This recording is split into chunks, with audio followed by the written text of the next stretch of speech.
Hey everyone, happy Saturday. Early afternoon, it's about 12:30 today. Weather's somewhat nice. It's cooled down a little bit, but I think we're going to be creeping up here and starting to get a little hot here coming up into the week. And, I like hot weather. I'm not even going to lie. Okay, so what do we got going on today? Okay, you guys remember those bikes over there, right? So I got the first battery built in that one, but I did want to make a video for those of you guys that have razors and let's just say they use the lead acid setups. Um, oh shit, that's why I got distracted. That scooter kind of fell over there a little bit. Um, okay, so if you got like the MX350s, the was it the 500s, 650s, the RSF bikes, stuff like that, where they use a 3 cell lead acid setup. I don't know if there's videos on this type of stuff or there's like explainers, but I just figured, okay, well, while I'm putting this battery together for that last bike there, um, I'll go ahead and just show you like how to do it, like the hardware and stuff. Now, given, that this stuff that I'm working on is outside of warranty, um, the battery costs can vary, right? In terms of like if you go to like say if you get the battery from Razer, or you go on Amazon and then you get a kit. So it may not be put together, but you have everything to put it together, right? And so the prices are kind of just, look, basically I focus on just the repair stuff, and then it's like depends on what it is. If it's warranty, I'll just get it directly from Razer. If it's not, and they got to pay a price and all that, I give them options, right? So this customer's just decided to go ahead and get the batteries and then give them to me, and then I'll just do the refurbs, and then we worked it out that way, right? Price per bike and all that stuff. So I just wanted to show you what all entails when you get one of these kits. Some of them come assembled, but then there's ones like these where you have to do the assembly, and it's not that difficult, really. I'm going to show you right now how to do it. But there's a few things I just kind of wanted to point out here. Now, if you have a Razor bike and you crack it open and you see how that's not flat, you see how that's bulging, and there's a bubble right there. There's even some corrosion and burning of the terminals, as you can see right there, right? This, I'm glad we caught this one. That's not good. I'll be taking that over to the scrap pile at the shop here. I don't know, I'll stick it over on the side and then I'll take it over there like Monday morning. But I want to show you that this oftentimes is what happens when you have like a Razor vehicle and then like you turn it on and then it just goes click, click, click. Even though you could turn it on or whatever, then you can't charge it or it'll hardly charge or something. Probably because, this is the battery situation right here and this ain't gonna cut it. And, this is just one of the things that happens with lead acid batteries, right? So until you upgrade to say like a LiPo 4, so you can get like the lithium phosphorus deep cell batteries that are the same size. And typically when you get those batteries, they will be a few amp hours over these right here. So one of the benefits of say like upgrading one of these batteries to a 12 volt lithium phosphorus deep cycle setup is you can use all of this same stuff right here, right? So you can get a lithium phosphorus pack that is literally the same configuration as these, and these are, let's see,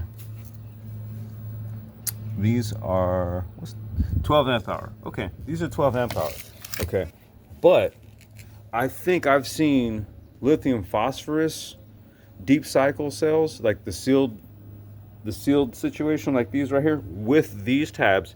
They would look the same, except they're lithium phosphorus, right? The same size, dude. They're 20 amp hour. That's 8 amp hours over these, right? So, for those of you guys that are maybe looking at, say, like a battery upgrade. You don't want to touch anything else on the bike except just increasing the range, okay? Because that's what your amp hour is going to do. That's going to increase your range. And what I'll do is when I upload this, I'll find the links to these batteries right here, right? Because they come with the wiring. And then I'll also post a link to the lithium phosphorus version of these sealed lead acid packs. So you can use these as a direct drop-in upgrade.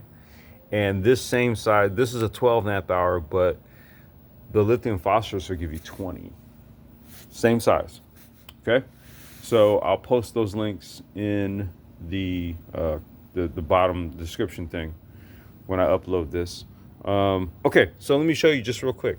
Do you see how basically your lead terminals come off of bank 3 and bank 1? So there's the positive on the first bank, negative on the second bank, and then what we're going to do is we're going to plug these in serial between the three, okay, to make 36 volts. So to do that with this kit, we're going to take the positive on the terminal feed.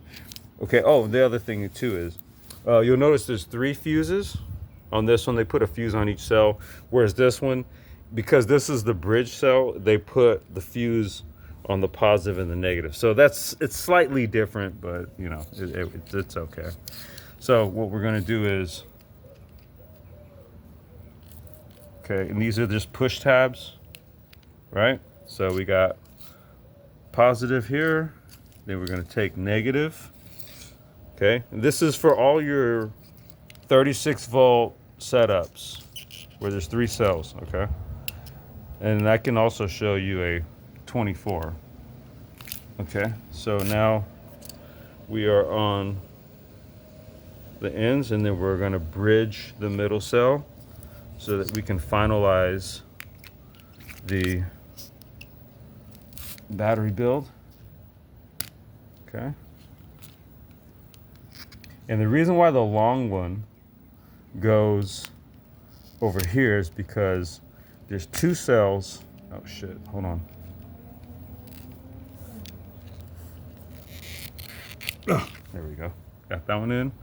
And then the last one, because 2 cells go on the bottom, and then there's a second row where the third battery goes inside the chassis. Hold on a second. That does not look good, I know, but I'm just trying to plug these all in so you can now see we have a 36 volt setup. Okay, this is how you do it. Like that old school Montel Jordan song. This is how we do it. You know, you guys know what I'm talking about. All right, positive feed, boom, off of bank 1. Negative feed off the negative on bank 3. Then you bridge positive and negative between bank 3 and bank 2, and positive and negative between bank 2 and bank 1. And oh wait, it's right here. And just to confirm, we are all good to go on voltage. Okay, we're gonna try to do this in one hand. Shit. Okay, let's do it like this. All right, here. I'm gonna try to, let's see here. Let's see if this works. I wish I had, this is one of those times where I wish I had like 3 arms. Like, there's not too many other times I wish that, but this is one of them. Hold on. I think I got it. All right. There we go. We are at 38.8 volts, so we need to charge this up about 3 volts to get to 42. Because that's where it's going to be about like 41.8 or something like that. But basically, when you wire them up in series, right, you got 12, 12, 12. That's 36 nominal. And then we need to go ahead and just get this on up to 42 or somewhere close to that, 41.8 or something like that. But yeah, so this is how you know your batteries are wired up properly. And then what you want to do is use one of these hot glue gun, okay? And you want to give it a good amount of glue. It just insulates it, it protects it from vibration, right? And, you know, arcing and stuff like that by movement of the pieces of metal between the tab and the plugs, right? So you see that dab of glue right there?